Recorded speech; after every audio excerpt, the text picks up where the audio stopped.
Hello, good morning, good afternoon, or good evening, wherever you are. My name is Patak, I am the friendly Klingon speedrunner, and you might be wondering, why is Marble Madness in a horror-themed showcase of games? Now, if you're wondering that, you have obviously never played the Master System version, which is basically the most hated version of all the ports in speedrunner land. The legend Yellsrake said heck this game. Sharkor described it as one of the worst things she's ever touched. I like it though, which either makes me a madman or a connoisseur, you decide. I will just let you know that I'm playing on emulator and I've got the timer frozen for this game, because it's so difficult that you can't actually guarantee completion. But I'm going to go through the game, hopefully show you all the tricks, and then we're going to play some Kensington after that, and we're going to do a Halloween classic Dracula. So let's get going in 3, 2, 1... Let's go. So Marble Madness is a classic isometric platformer from Atari, ported to many consoles back in the day. And in this version I can actually cross one-tile gaps with ease, which is not something you can do on the NES, for example. Into the beginner race already. We've got Steely here in the background, who's going to try and mess me up. Thank you, Steely. No, not today.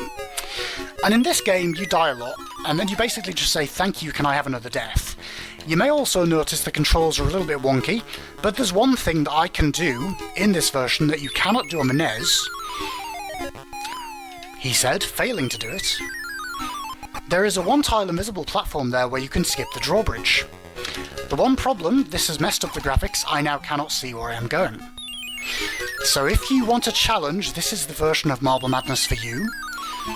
This was actually the first version I played when I learned the game a few years ago, which was not the best start, but there we go, I've managed to play a few of the other versions since, and every version has its quirks.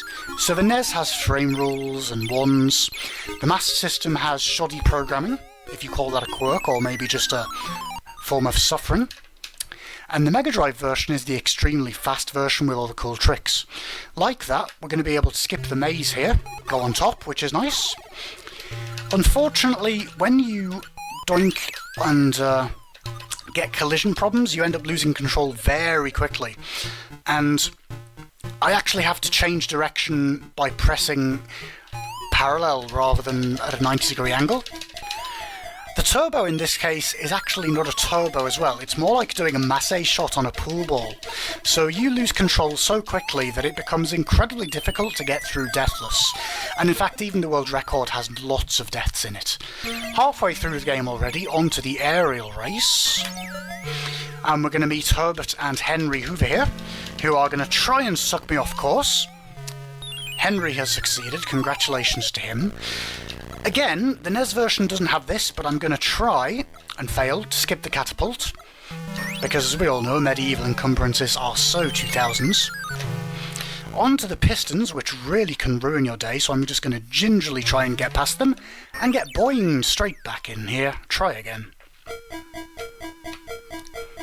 This is one of the games with the highest attrition rate of any on the Master System, I would say.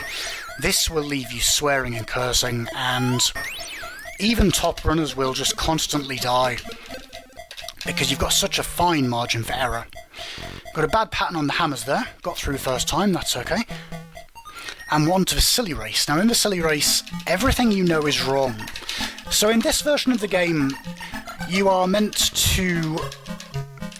You've got a problem where if I just show you, like, once you're locked into down movement, the game keeps you in down movement even if you change direction. So something about the way they programmed it was wonky with the carryover for directions. Having a bit of a time getting up here. Doing the ceremonial killing of the younglings as well, which gives me a few extra seconds. And the time limit is very stringent as I come out of the pipe in one of the two random directions.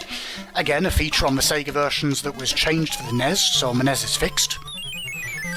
And the lore of Marble Madness is that birds are jerks and they will generally ruin your run, but again, the Master System has to be different. We're going to use the bird skip across this section, thank you very much Mr. Bird. We've then got the silly skip, which is where we can just exit out of there and avoid going through the big long section. Another death, that's okay. I am a Klingon, today is a good day to die. We are on to the ultimate race. And in the ultimate race, every version has its own special tech at the end of the race, which is really cool. So in the NES version, Lakuki, who is a former Mario Bros. 1 world record holder, found that you can skip the entire final section of the snake by pausing the game. And in the Game Boy Color version, the Legend She Shardcore found that you can level wrap the entire stage. In this version, there is something called the triple jump, which I'm about to attempt for you now. Didn't quite get it that time, because as you can see the snake is not fully formed yet. Got one stage of a triple jump, not all three, that's okay. So in this version, the game actually wants you to die before you get onto the snake. Steely killing me there, thank you very much, Steely. And it is generally regarded that this snake is the hardest screen in the entire of any port of Marble Madness. Although, having played Rolling Madness, which is the PC port, I would argue that's even harder. So this version only has maybe 7 or 8 finished speedruns. Rolling Madness only has 2. That is absolutely brutal.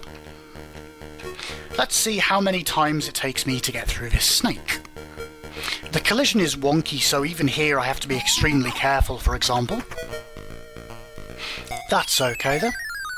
And in fact, only just the other day I found out that the collision with the goalposts here is wonky, so that if you cut across by one tile from that final area onto the goal platform without touching the flags, your run won't count.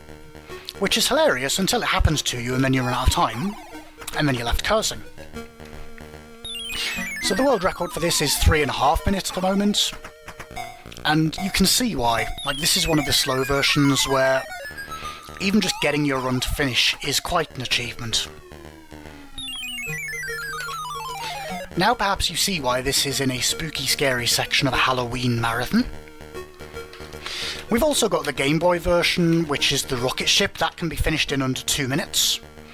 Trying to edge along here. Ooh, did we get it? Yes, we did. There's a version for everyone, and once the run is over, I'm going to post a link in the chat to the Marble Madness Discord. And if I do a little bit of cross-promotion here, we would love to have you in there as well, to discuss the games, to run them, to see what it's all about. There we go, that's Marble Madness on the Master System. Only 30 deaths. That's not so bad. No diggity, you are quite correct. The Master System version has interesting music, the Genesis has ear-bleeding music. So that's Marble Madness, we've completed it. We've got a pitiful 64,000 score. And I'm playing Master System games for you today, but I will just say, today is the Mega Drive's 35th birthday. So happy birthday to the Mega Drive. And we've got the high score there, everything is good. I am going to transition immediately into the next game. We are going to take you back now to 16th century feudal Japan.